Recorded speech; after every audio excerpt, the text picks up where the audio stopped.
Вчера Ингушетия оказалась во власти сильного и порывистого ветра, в результате чего вся республика была обесточена на несколько часов. В некоторых районах региона пропало не только электричество, но и водоснабжение. Частично повреждена кровля 3-й школы Наздрани. Также пострадала 2-я школа в сельском поселении Галашки, а в Барсуках ветром снесло щитовые домики. По данным Управления МЧС России по Ингушетии, пострадавших в результате стихии нет. Глава Ингушетии Нузбек Евкуров дал поручение правительству в течение суток устранить все неполадки, возникшие из-за порывистого ветра. В республике создан правительственный оперативный штаб. Наши корреспонденты готовят материал о последствиях разгула стихии. Смотрите в следующих эфирах новостей.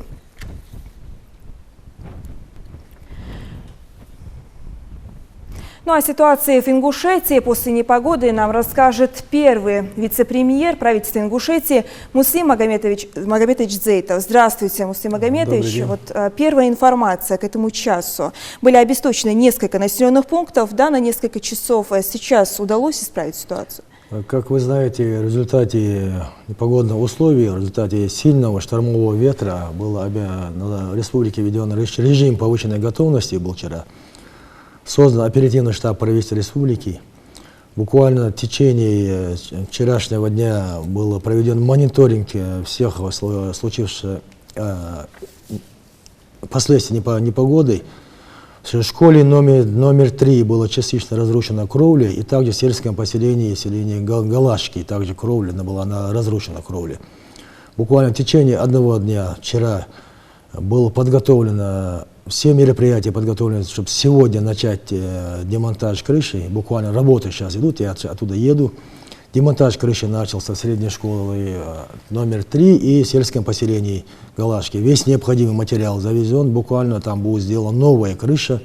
В течение 5 рабочих дней все будет восстановлено, работы начались. Как было дано задание главой Республики Ингушетии, за сутки все неполадки были устранены, электроэнергия восстановлена в течение нескольких часов, как вы знаете. Все службы работали в оперативном режиме. Все в республике находилось на контроле. Как вы знаете, пострадавших жертв нету.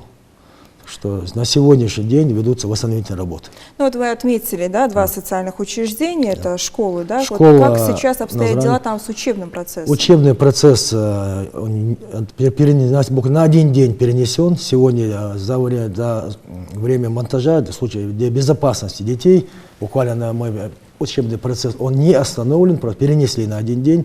Завтра с утра учебный процесс будет восстановлен и в школе номер 3, и в сельском поселении Галашки. Сегодня идет демонтаж. Ну вот вы говорите, что создан, да, оперативный правительственный штаб. Давайте поговорим о частном секторе. Есть жалобы от населения? Сегодня от населения жалобы поступают. Главы муниципального образования ведут сейчас мониторинг у себя, какие домовладения, что у них пострадало. Нанесено будет ущерб представлен.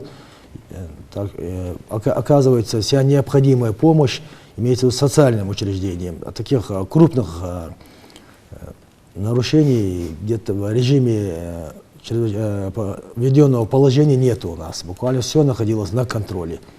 Водоснабжение восстановлено, энергоснабжение восстановлено, так с газоснабжением у нас проблем не было. Ну, как такового коллапса у нас не было в республике, все да? было на контроле, буквально ежечасно, можно сказать, в некоторых направлениях ежеминутно все отслеживалось.